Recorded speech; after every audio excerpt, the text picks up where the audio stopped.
Hello everybody! Today we are taking on stage 2 of the Tour Fever on the Carpath route. It's around 23 kilometers with roughly 150 meters of elevation, so on paper it doesn't look too difficult. But there are two key climbs to watch. The first one is the aqueduct, which should already make the race a little more selective. Then, near the end, we have the main difficulty of the day, the Petit KOM. That climb contains most of the elevation and will probably be the decisive moment of the race.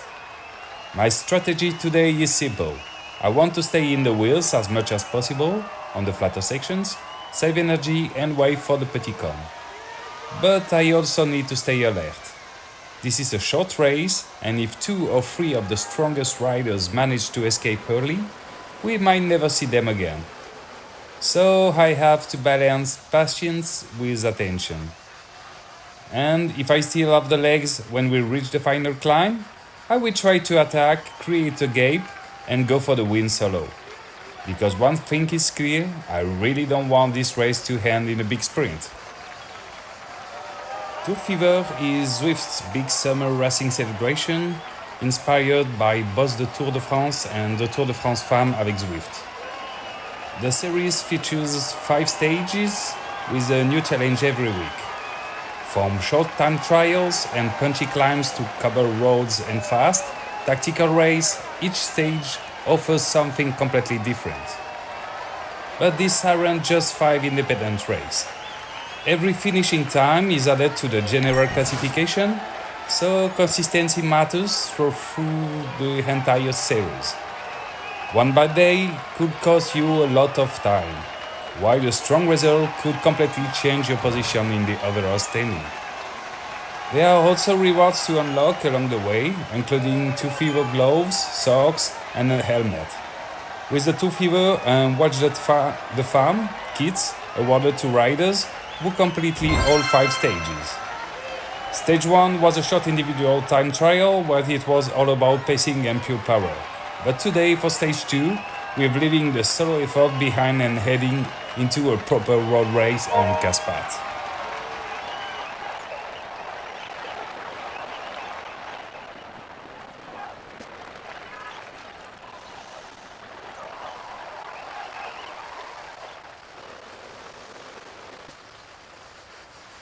At kilometer 3, the unnamed Chinese rider launched another attack and quickly opens a gap of a few seconds.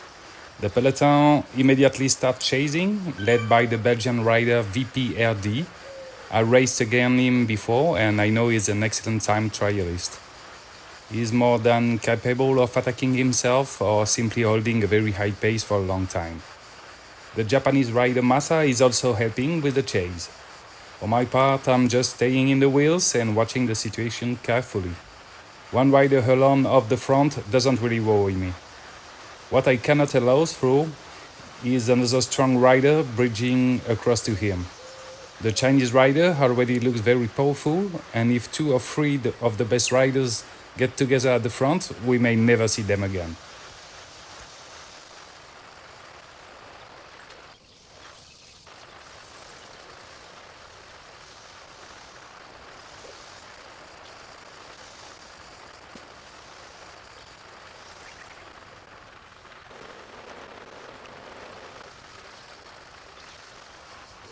At kilometer 6, after more than 3 kilometers of hard chasing, the peloton finally catches the unnamed Chinese rider.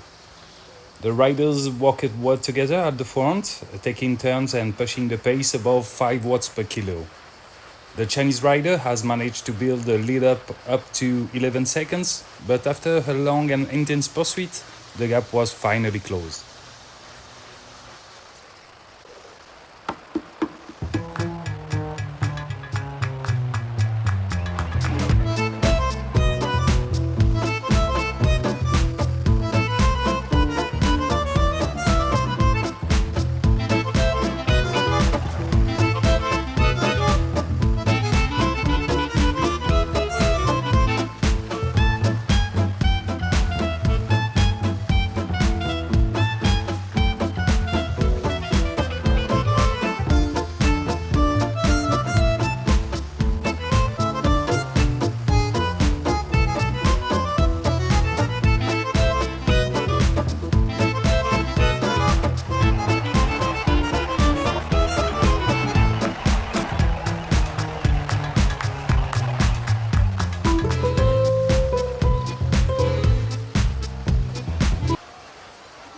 Over the next 6 kilometers on the flat section leading to the short aqueduct climb, the attacks keep coming. Massa, the NM Chinese rider, VPRD, and the Spanish Para all try their luck one after another. Each time they manage to open a small gap, but never enough to really get away. The peloton reacts well every time, and nobody is allowed to gain a serious advantage. As a result, the pace stays extremely high through the entire section. And from a general classification point of view, that is actually good news.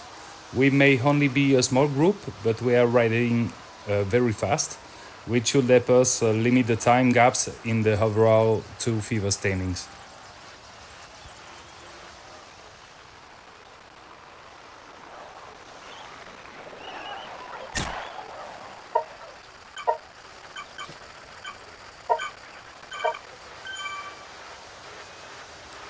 And now is the Belgian rider VPRD turn to make a move. At kilometer 14.2, he takes advantage of the descent, pushes a little harder on the pedals and opens a small gap. The Spanish Para tries to jump across and get onto his wheels, but he cannot close it immediately and suddenly a split starts to form. At first, I'm not too worried. I assume the group will bring him back almost straight away. But little by little, the gap begins to grow. 1 second, then 2, and somehow the peloton still does not react. VPRD managed to hold on to that small advantage, while behind him nobody really commits to the chase. It almost feels as though the group is simply letting him go.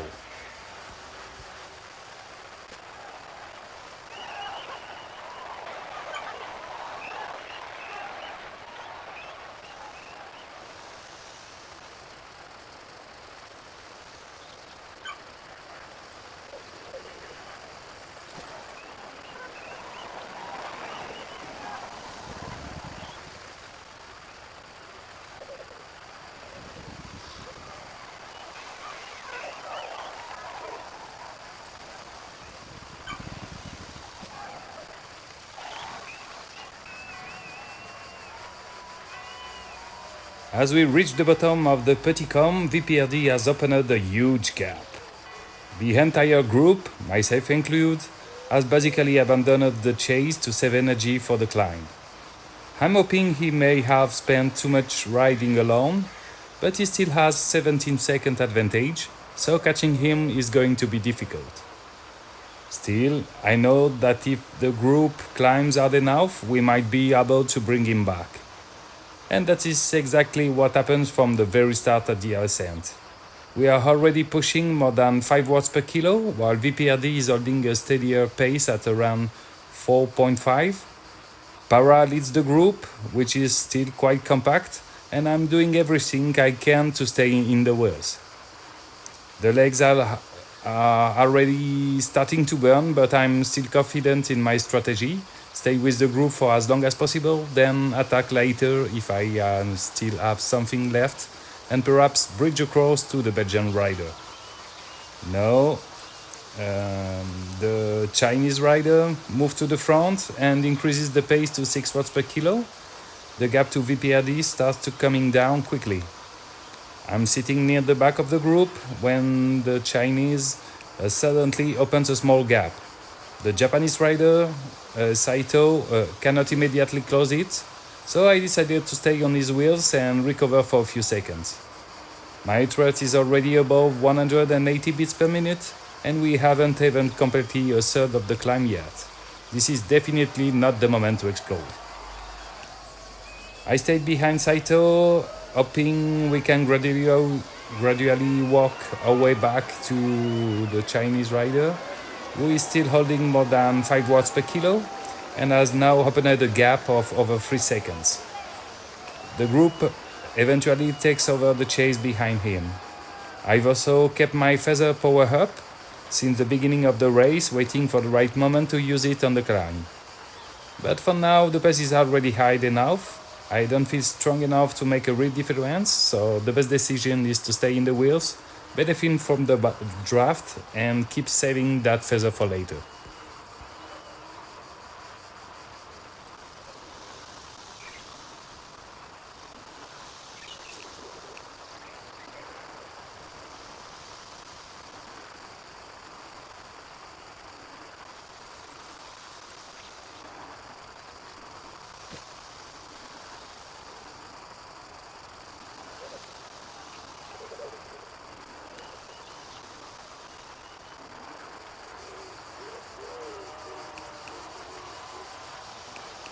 At kilometer 19.3, Saito activates his phaser. We can see from the profile that we are getting close to the top, so I decide to follow his wheels for as long as possible. I push above 5 watts per kilo to benefit from his draft, also I briefly lose contact. But I still have my hand phaser. As we reach the cobbled section, I notice that a small 1 second gap has opened behind me. That is when I realize it is time to commit. My heart rate is already at 186 beats per minute, but I keep pushing. I gradually move back into Saito draft while still holding more than 4 watts per kilo. The summit is getting closer and I can now see the 2 riders ahead of us, the Chinese and VPRD. We are starting to bring them back. With only a few hundred meters left to the climb, I finally activate my phaser. I accelerate about 6 watts per kilo with my heart rate climbing past 187.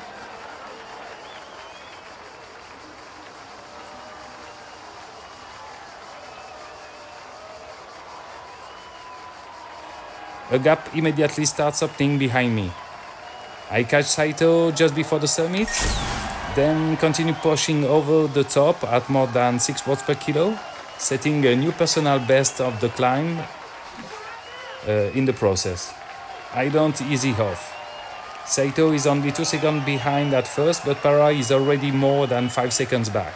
Then Saito suddenly gives up the chase and the gap grows. I'm now on my own in third positions and my next target is VP Hardy, who is only 6 seconds ahead. So I keep pushing at between 5 and 6 watts per kilo, trying to use the descent to close the gap and reach a high speed as quickly as possible.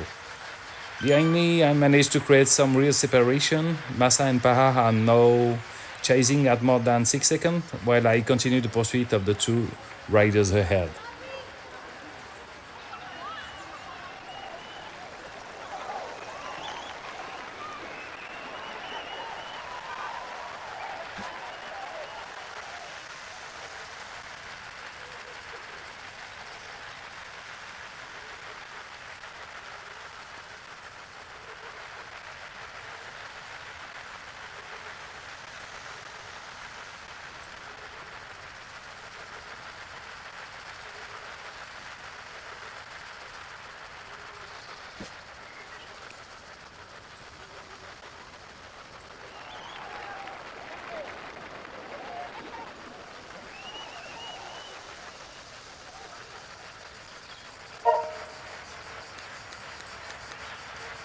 Even though I'm pushing more watts than the 2 riders ahead, I'm not able to close the gap.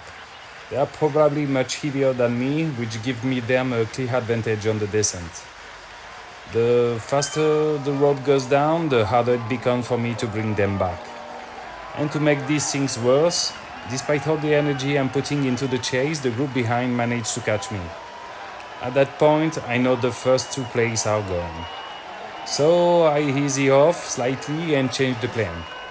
The best I can now fight for is 3rd place, and that is going to come down to a sprint. I try to recover as much as possible, bring my heart rate down and save whatever power I have left for the finish. The chasing group is now back with me and everything is set for one final battle for the podium. But with more than 500 meters still to go, Para launches the sprint incredibly early. Jones, the American rider we have barely seen all the race, immediately reacts and starts chasing at more than 10 watts per kilo. Massa goes next, and then I finally launch my own sprint as well. It is a very long way from the line, but I managed to pass Massa, then I reach Para and come past him too. For a moment it looked like I might actually take a 3rd place, but I have already spent so much energy on the climb and I'm in the chase. My legs are empty, I can no longer hold the power and I start to fade. I try to keep the sprint going, but Bucklow comes past me right down the line. So after all the effort, I finish in the 5th place. It is definitely a disappointing result, especially after putting myself in such good position over the final climb. But 5th place is what I have to settle for today. Before wrapping things up is the final top 5. VPRD takes the win in 34 minutes and 49 seconds. The unnamed Chinese rider finished second, just 0.0 24 seconds behind. Jones takes the third place, Bucklow finished fourth, and I complete the top 5 only 0.12 seconds behind fourth place and 9 seconds behind the winner. So fifth place in the hand. It is a frustrating result, especially because I was too close to fourth and I had put myself in a strong position on the Petit KOM. I stayed patient, saved my feather for the final climb, and managed to create a real gap near the summit. I also set a new personal best on the climb, which is a good sign after the struggling with my return from holiday during stage 1. But I probably spent too much energy trying to bridge across to the 2 leaders after the summit. Despite pushing hard, I could not close the gap on the descent, and the chasing group eventually caught me. That left me with very little energy for the final sprint. I managed to pass Massa and PowerUp, but the effort started far too early, and Bucklow came past me right on the line. So fifth place is not the result I was hoping for, but the legs were clearly better, the climbing performance was encouraging, and I was only a fraction of a second away from fourth. Now let's see what this result means for the Tour Fever general classification. And after 2 stages, I'm now sitting 417th overall out of more than 8,000 riders in the Tour Fever general classification. That is a solid position, especially after a difficult return from holiday in stage 1 and such an aggressive race today. There are still several stages to go, so the goal now is to stay consistent, keep improving, and see how far I can climb in the overall standings. What do you think about my strategy on the Petit KOM? Should I have waited for the sprint, or was attacking over the top still the right move? Let me know in comments. And if you enjoyed the race, please leave a like and subscribe to the channel so you don't miss the next stages on the Tour Fever.